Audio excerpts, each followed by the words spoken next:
Every single year, Americans spend over $17 billion on weed control products. $17 billion. And you know what's wild about that number? The weeds are still winning. You buy the sprays, you buy the fabric, you buy the mulch, you get on your hands and knees every single weekend from April to October, pulling, yanking, sweating, and by Thursday, they're back. Every single one. And here's the part that should make you genuinely angry. Nobody ever told you that there was a completely different way to handle this. A permanent way. A way where you plant something once and the garden defends itself for years. That's not a fantasy. That's not a sales pitch. That's what ground covers do. And today I'm going to walk you through 15 of them that will change the way you garden forever. Look at that. Not a single weed, no chemicals, no fabric, no weekend suffering. By the end of this video, you're going to know exactly which ground covers to plant, where to plant them, and how to finally get your weekends back. So let's get into it. Real quick before we dive in, I want you to drop in the comments right now. How many hours a week do you spend fighting weeds in your garden? Be honest. No judgment. I'll tell you mine was 4 hours every single Saturday. Let me see your number below. Before I give you the list, I need to explain something that most gardening channels skip right over. And it's the reason why everything you've tried so far hasn't worked long term. Here it is. Bare soil is a weed's best friend. That sounds simple, but think about what it really means. Every single inch of your garden bed that doesn't have something growing in it, every gap, every space, every patch of exposed dirt, that is an open invitation.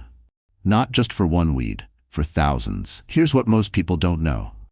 The top 6 inches of your garden soil right now, in your backyard, in your front beds, wherever you're gardening, contain somewhere between 300 and 3,000 weed seeds per square foot. So, when you pull a weed, you feel good, right? You feel like you accomplished something. But here's what actually happened. You disturbed the soil. You brought new seeds up to the surface. You gave them light. You gave them oxygen. And you basically just planted next week's weeds yourself. That's not me being harsh. That's soil science. And the weed industry, yeah, I said that. The weed industry loves that you don't know this, because as long as you keep pulling and spraying and buying products that don't fix the root problem, they keep making money. The actual solution is to never have bare soil in the first place. And the way you do that permanently, beautifully, and affordably is ground covers. Ground covers work for 3 very simple reasons. Number 1, they block sunlight from hitting the soil. No sunlight, no germination. Those thousands of weed seeds just sit there, dormant, useless. Number 2, they physically crowd out any weed that tries to push through. There's no room, no space, no opening. Number 3, they don't just stop weeds, they build your soil. Many ground covers add organic matter, fix nitrogen, improve drainage, and attract beneficial insects all at the same time. You're not just stopping weeds, you're making your entire garden ecosystem healthier. Now, not all ground covers are equal. Some are perfect for sun, some love shade, some handle drought like champions. Some are going to become your best friend if you garden in the South. Others are absolute lifesavers for gardeners in the Midwest or the Northeast. That's why I put together this specific list of 15, because I wanted to cover every situation, every climate zone, every type of garden that someone watching this might have. Let's go through them one by one. Quick question. Have you ever tried landscape fabric to stop weeds? Did it actually work for you long term? Comment yes or no below, because I have thoughts about landscape fabric, and I want to know if your experience matches mine. Starting with number 1. And this might be my personal favorite on the entire list, creeping thyme. Now, if you've never grown this, I need you to really pay attention here, because this plant is almost unfairly good at what it does. Creeping thyme forms an absolutely dense, tight carpet that sits no more than 2 to 4 inches off the ground. It spreads slowly but steadily, filling every gap between stones, borders, and bed edges, the exact spots where weeds love to sneak in. It's hardy in zones 4 through 9. That covers the majority of the continental United States. Whether you're in Ohio, Texas, Oregon, or Georgia, this plant will grow for you. But here's what makes it genuinely special. It handles foot traffic. You can walk on it. Kids can run through it. And instead of dying, it releases this incredible fragrance, like fresh herbs every time the wind blows or someone brushes past it. For weed suppression, once it's fully established, usually by year 2, it is practically impenetrable. I've had areas covered in creeping thyme for 3 years now, and I have pulled exactly 0 weeds from those beds. 0. It also blooms in late spring with tiny pink and purple flowers that absolutely cover the entire plant. Your garden will look like something out of a magazine. Neighbors are going to stop and ask you what that is. Sun requirement, full sun to partial shade. Soil, well drained. Water, drought tolerant once established. Maintenance, almost none. This is the plant I genuinely wish someone had told me about when I first started gardening. Number 2 is going to be controversial. I already know some of you are about to fight me in the comments, but stay with me, because the science here is undeniable. White clover. I know. A lot of you look at clover and see a weed. I used to think the same thing, but here's what changed my mind completely. Clover is what's called a nitrogen fixer.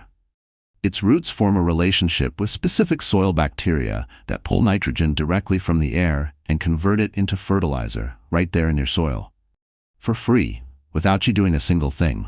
That means every year clover grows in your beds. Your soil is actually getting richer, not poorer, richer. On top of that, clover grows dense and low, rarely reaching more than 6 inches tall. It outcompetes weeds not by being aggressive, but by being smarter. It fills the space. It takes the light. It works 24 hours a day protecting your soil. And bees? Absolutely love it. If you grow food, vegetables, fruit, anything that needs pollination, clover nearby will bring in more pollinators than almost any other plant at this scale. Now I'll be real with you. Clover does spread. You need to use it intentionally and give it a defined space. It works best as a lawn alternative, a path edging, or a cover crop between rows in a vegetable garden. Used correctly, it is one of the most powerful, productive ground covers on this entire list, zones 3 through 10. Basically everywhere in the USA. Okay, I need to know. Is white clover a weed or a ground cover? Drop your honest opinion below. This debate gets heated in the gardening community, and I want to see where my audience stands. Number 3, creeping Jenny. And if you want your garden to look absolutely stunning with almost 0 effort, this is your plant. Creeping Jenny has these gorgeous, round, coin-shaped leaves that come in a brilliant golden chartreuse color. It trails and spills over edges, cascades down slopes, and fills shaded, moist areas where most plants refuse to grow. That right there is important, where most plants refuse to grow. You know that shady corner of your yard, the one near the downspout that stays damp. The area under that big maple tree where everything you've planted has died. Creeping Jenny will go there, and it will thrive. It spreads quickly along the ground, rooting as it goes, creating a thick mat of coverage that is genuinely beautiful while doing all the weed suppression work underneath. Zones 3 through 9. It handles cold winters and bounces back every spring, looking even better than the year before. The golden variety glows in low light.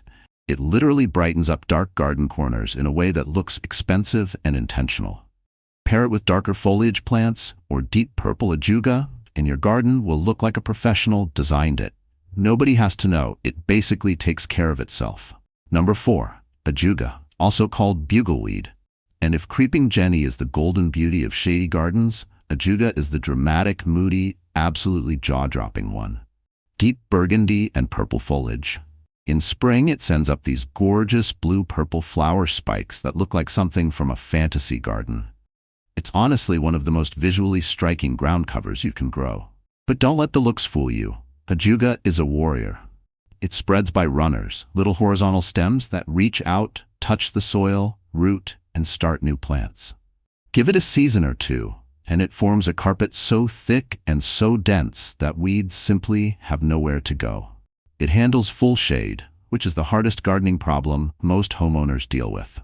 Those dark areas under trees, along north-facing fences, beside the house where the sun never quite reaches, ajuga fills those spaces beautifully. It's also deer-resistant, which, for those of you in rural areas or suburbs with heavy deer pressure, you already know how much that matters. Zones 3 through 9. Minimal watering once established. No fertilizing needed. Barely any maintenance at all. Plant it once, watch it spread, watch the weeds disappear. Number 5, Pachysandra. And this one holds a very special place in my heart because it solved a problem that made me want to give up on one section of my garden entirely. I have a massive oak tree in my backyard.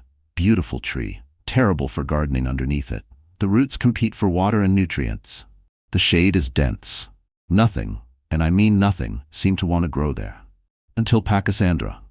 Pachysandra is an evergreen ground cover, meaning it stays green and active year-round, even in winter, even under snow. When everything else in your garden has died back, Pachysandra is still out there, still suppressing weeds, still covering that soil. The leaves are glossy and dark green, forming a beautiful, uniform mat that looks clean and intentional all year long. It grows about 6 to 12 inches tall, just enough to create real coverage without ever needing to be cut back. Under trees is where Pachysandra absolutely shines. It tolerates the root competition. It handles the dense shade. It doesn't need rich soil. It just works consistently, reliably, year after year. Zones 4 through 8, covering most of the northern and mid-Atlantic United States. If you have a shady tree area that looks bare, messy, or weed-choked right now, Pachysandra is your answer. Plant it this fall, and by next spring, you will not believe the difference.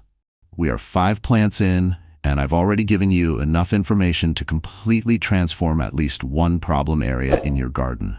If you're watching this and you haven't subscribed yet, I want you to think about this. This is free. Everything I'm sharing right now is completely free. No course, no book, no paid program. Just hit subscribe and you'll never miss another video like this one. It takes 2 seconds. Do it now. Number 6, Vinca minor, known as periwinkle. And if you have a slope, a bank, an embankment, or any area on an incline, listen very carefully. Slopes are a nightmare for gardeners. Water runs off, soil erodes, weeds take hold on bare banks faster than anywhere else in the yard because you can't easily mulch a slope without it washing away. Vinca minor was practically designed to solve this problem. It has these gorgeous, glossy, dark green leaves that stay evergreen in most parts of the country. It spreads by long trailing stems that root as they go, hugging the slope, anchoring the soil, completely eliminating erosion while building a thick weed-suppressing mat. In spring, it produces small, delicate periwinkle blue or purple flowers. Simple, charming, beautiful. It's one of the most forgiving ground covers I have ever grown. Poor soil? Fine. Dry shade? Fine. Slopes that no one can maintain? Perfect, actually. Once established, Vinca spreads aggressively enough to cover large areas in just 2 to 3 seasons, without ever becoming unmanageable or jumping out of bounds the way some spreaders do. Zones 4 through 9. Works across the vast majority of the USA, from the mid-Atlantic to the Midwest to the Southeast. If you have a problem slope, plant Vinca this spring. By next fall, you will have solved that problem permanently. Number 7, sedum, also called stonecrop. And this one is for those of you gardening in hot, dry, rocky, or difficult conditions, because sedum doesn't just survive those conditions, it absolutely loves them. Sedum is a succulent ground cover, meaning it stores water in its thick, fleshy leaves. Drought? Not a problem. Poor rocky soil with almost no organic matter? That's basically its natural habitat. The trailing and low-growing varieties spread wide and form dense mats that are completely impenetrable to weeds. I've seen sedum growing in gravel pathways, between stepping stones, on rocky slopes, and in dry, sunny borders where literally nothing else would establish. There are dozens of varieties that come in greens, silvers, blues, and reds, many of them turning stunning shades of burgundy and orange in fall. So not only are you suppressing weeds, you're getting seasonal color that evolves throughout the year. Water requirement? Minimal. Fertilizer requirement? Basically none. Maintenance? Almost zero. If you've ever tried to grow anything in a hot, south-facing, dry area of your yard and watched it die, sedum is your plant. Stop fighting the conditions. Work with them. Zones 3 through 9 depending on variety. Here's something I genuinely want to know. What is the hardest spot in your yard to grow anything? Is it shade, dry soil, a slope, rocky ground? Tell me in the comments because I might do an entire video dedicated to exactly that situation. Number 8, lamb's ear. And the name is perfect because the leaves genuinely feel like the softest, most velvety thing you've ever touched in a garden. Lamb's ear has thick, silvery gray leaves covered in soft, fine hairs that give it that iconic, velvety texture. It forms a spreading rosette that pushes outward, filling spaces and smothering weeds beneath its dense, low canopy. But here's what makes it particularly special. It thrives in poor, dry soil and full sun. Conditions that defeat a lot of other ground covers are exactly where lamb's ear performs best. The silver color is genuinely striking. It works as a contrast plant. Plant it beside dark purple ajuga or bright green creeping thyme, and the combination looks professionally designed. It sends up tall flower spikes in summer, covered in small purple flowers that pollinators adore. Drought-tolerant, heat-tolerant, deer-resistant, virtually disease-free. The only thing lamb's ear doesn't love is sitting in wet, waterlogged soil, so make sure you've got decent drainage. Give it those conditions and it will reward you with years of beautiful, weed-free coverage. Zones 4 through 8. Number 9. Sweet woodruff. And this one is for anyone with a woodland garden, a shaded back corner, or a naturalistic area under trees where you want something that looks like it genuinely belongs there. Sweet woodruff has these elegant, star-shaped whorls of slender leaves arranged in rings around the stem. It's delicate-looking, almost fragile, but it is absolutely not fragile. In deep shade and moist soil, sweet woodruff spreads steadily and creates one of the most naturalistic, lush, beautiful carpets you can grow. In spring, it covers itself in tiny white star-shaped flowers. In summer, the foliage stays lush and green. When you brush it or crush a leaf, it releases a fresh, sweet scent similar to vanilla or new-mown hay. Walking past it in the garden is genuinely one of those small pleasures that remind you why you garden in the first place. It naturalizes beautifully, meaning it looks like it grew there on its own. No stiff, artificial appearance, just lush, flowing, natural coverage. Works best in zones 4 through 8. Loves consistent moisture and shade. If you have a damp, shady woodland edge, this is your ground cover. Number 10. Ice plant. And if you live in the southern United States, California, or anywhere with hot, dry summers, this plant is going to look like the answer to a prayer. Ice plant is a succulent ground cover that produces the most vibrant, almost unreal flowers you will ever see on a ground cover. Hot pink, vivid orange, deep magenta. It blooms so heavily in spring and early summer that you can barely see the foliage beneath the flowers. But here's the thing, it's not just beautiful.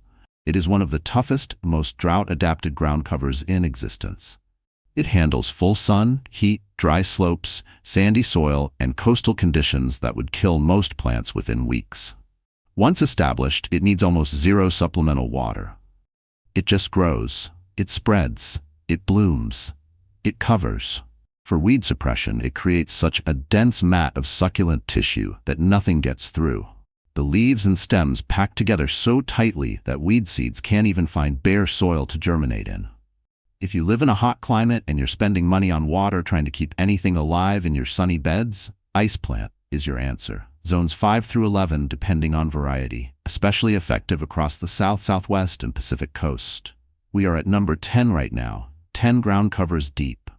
And I want to be real with you, if you have been watching this entire time and you still haven't liked this video, what is the reason? Seriously. I'm not asking for anything except a thumbs up. That single click tells YouTube that this content is valuable and it gets pushed to more gardeners who are out there right now pulling weeds when they don't have to be. Help me help them. Hit like. Number 11. Liriope, also known as lily turf, and this one is an absolute staple in southern gardening for a reason. Liriope looks like a refined ornamental grass. It forms dense clumps or spreading mats of arching dark green strap-like leaves. It's beautiful all year. In late summer, it sends up spikes of purple or white flowers that look like small lavender blooms. Absolutely gorgeous. But the real story with Liriope is its toughness. This plant handles shade. It handles drought. It handles southern heat and humidity. It handles poor soil. It handles foot traffic near paths and edges. It handles neglect. I've seen Liriope growing in spots that get zero supplemental water, zero fertilizer, zero attention, and it looks better than plants people are actively trying to grow. For anyone in zones 5 through 10, that's essentially everything from the mid-Atlantic to the deep south and all the way out to the Pacific coast. Liriope is one of the most reliable, low-maintenance ground covers you can plant. Use it as a border along paths and driveways, plant it in mass under trees, run it along foundations. Once it fills in, the weeds are gone. Simple as that. Number 12. Moss. And I already know some of you just raised an eyebrow. But give me 1 minute here because I think moss is the most underrated ground cover in American gardening. Moss creates the most peaceful, serene, lush green carpet imaginable. In shady, moist environments, particularly under trees, beside water features, along north-facing slopes, it looks absolutely stunning. It's what gives Japanese gardens that magical, ancient feeling that you just can't replicate with anything else. Now, moss doesn't work everywhere. It needs shade, moisture, and slightly acidic soil.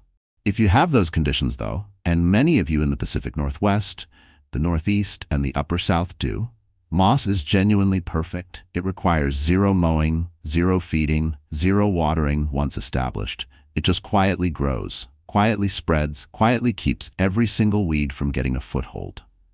The trick to establishing moss is to start with the right conditions and transplant moss from other areas of your yard, or buy moss mats from a nursery. Spread it, press it into the soil, keep it moist for a few weeks, and then just let nature handle the rest. Once established, it is one of the most maintenance-free, beautiful, weed-suppressing surfaces in all of gardening. Okay, real talk, would you ever use moss in your garden, or is that too unconventional for you? Drop your honest answer below. I have a feeling this is going to split the audience completely. Number 13. Creeping phlox. And every single spring, without fail, this plant makes me stop what I'm doing and just stare at it. When creeping phlox blooms, and it blooms hard in April and May, it covers itself so completely in flowers that you can barely see the foliage underneath. Pink, purple, white, lavender. It cascades over walls, spills over rock edges, and spreads across slopes like someone poured a bucket of color over your garden. People stop their cars to ask about it. Neighbors come over. It is genuinely one of the most spectacular spring shows of any plant in the garden, and it's a ground cover. Outside of the bloom period, creeping phlox forms a low evergreen mat of needle-like foliage that stays relatively tidy all year and suppresses weeds consistently. It's cold hardy in zones 3 through 9, one of the hardiest plants on this list. It tolerates drought once established. It loves full sun and well-drained soil. It handles slopes beautifully. Planted along walls, at the front of sunny borders, on slopes, or cascading over raised bed edges. If you want one plant that combines spectacular beauty with reliable weed suppression, creeping phlox is it. Number 14. Native wildflower mixes. And this one is a little different from the others because it's more of a strategy than a single plant. Here's the idea. Large bare areas, open patches, areas along fences, strips between the lawn and the street, wide open spaces you don't know what to do with. Those areas are weed magnets. The bigger the bare space, the bigger the weed problem. The solution is to densely seed those areas with native wildflowers, species that are adapted to your specific region, your specific soil, your specific rainfall patterns. Why native specifically? Because native wildflowers have evolved over thousands of years to thrive in your local conditions, which means once they're established, they naturalize. They reseed themselves. They spread. They fill in. They form exactly the kind of dense, diverse plant community that weeds cannot penetrate, and the ecological benefits are enormous. Native wildflower areas support butterflies, native bees, beneficial insects, and birds. They're drought tolerant. They need zero fertilizer, zero pest control, very minimal intervention of any kind. Look up your state's Native Plant Society. Most have free resources listing the best native ground-covering wildflowers for your specific region. The Xerces Society also has incredible free resources for this. Seed a bare area in fall, and by spring, it starts filling in.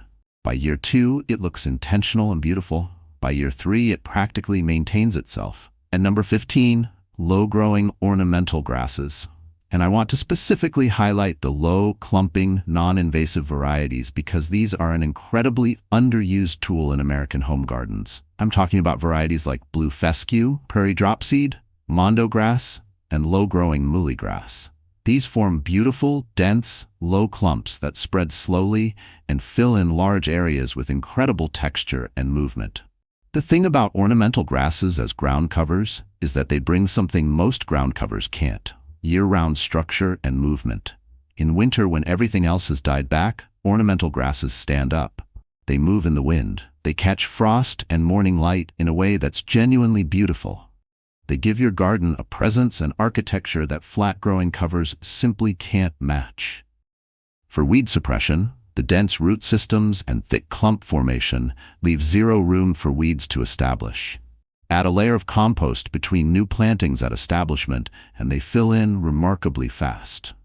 They're also incredibly drought-tolerant, deer-resistant, and virtually disease-free. Use them in mass plantings, along driveways, beside paths, or in large open areas where you want low-maintenance, year-round beauty. Zones vary by species, but most of the best varieties cover zones 4 through 9 easily. Okay, now that you have all 15, I need to talk about mistakes, because I have watched people plant every single one of these plants and still end up with weeds. And it's always for one of these 5 reasons. Mistake number 1. Planting into unprepared soil. If you plant ground covers directly into weedy soil and think the ground cover will outcompete established weeds, it won't. Not immediately. You have to clear the area first. Remove existing weeds, lay down a thin layer of compost, then plant. Give your ground covers a clean start. Mistake number 2. Planting the wrong plant in the wrong conditions. I cannot stress this enough. Sun lovers planted in shade will fail. Shade lovers planted in full sun will fail.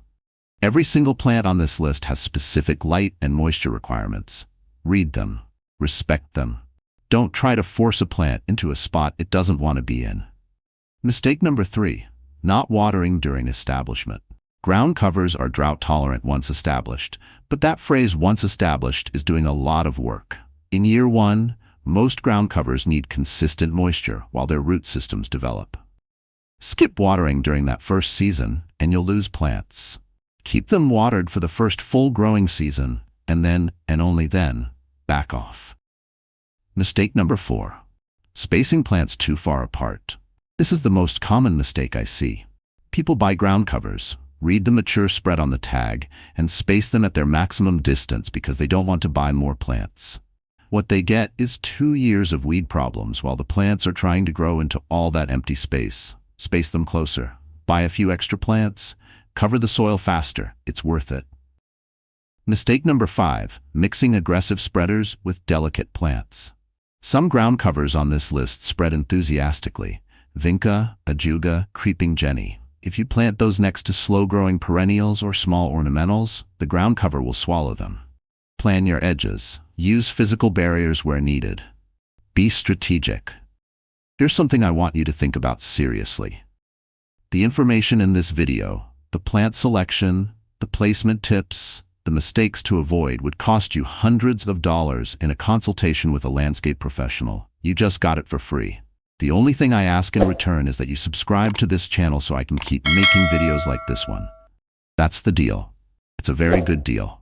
Hit subscribe. Before I wrap up, I have a few questions, and I genuinely, sincerely want your answers. Not for the algorithm, because I actually want to know. First question. Which of these 15 ground covers are you going to try first? Just one. Which one jumped out at you and said, "That's the one for my garden"? Tell me in the comments. Second question. Have you tried any of these before? Did they work for you?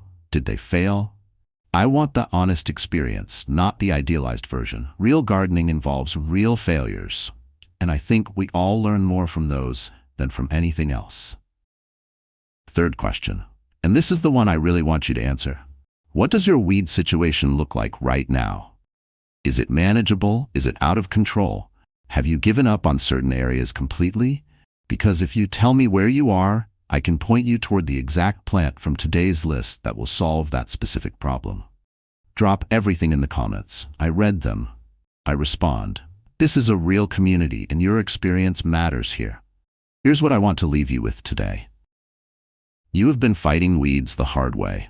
Not because you're doing something wrong, not because you don't work hard enough, but because nobody ever told you that the fight itself was the wrong approach. Nature doesn't leave bare soil. Walk into any healthy forest, any thriving meadow, any undisturbed natural area. The ground is covered. Always. Something is always growing. Something is always filling the space. When we garden against that principle, when we leave bare soil and then fight the plants that try to fill it, we are working against 10,000 years of ecology, and we will always lose that fight eventually. But when we work with it, when we choose the right plants, put them in the right places, and let them do what they were designed to do, the garden starts taking care of itself. And you get your weekends back. That's not a small thing. Your time is valuable. Your energy is valuable. Your weekends are valuable. Spend them enjoying your garden, not suffering through it. Pick one plant from today's list, just one. Plant it this season. Watch what it does, and then come back here next year and tell me how it changed things for you. I want to hear that story. If this video helped you, even one single idea, please share it with one other gardener, a friend, a neighbor, a family member who you know is out there pulling weeds every weekend. Send them this video. Because the best thing about what we do here is that good information spreads. And every gardener who finds a smarter way to grow, that's a win for all of us. Share this, like this, subscribe, and I will see you in the next one.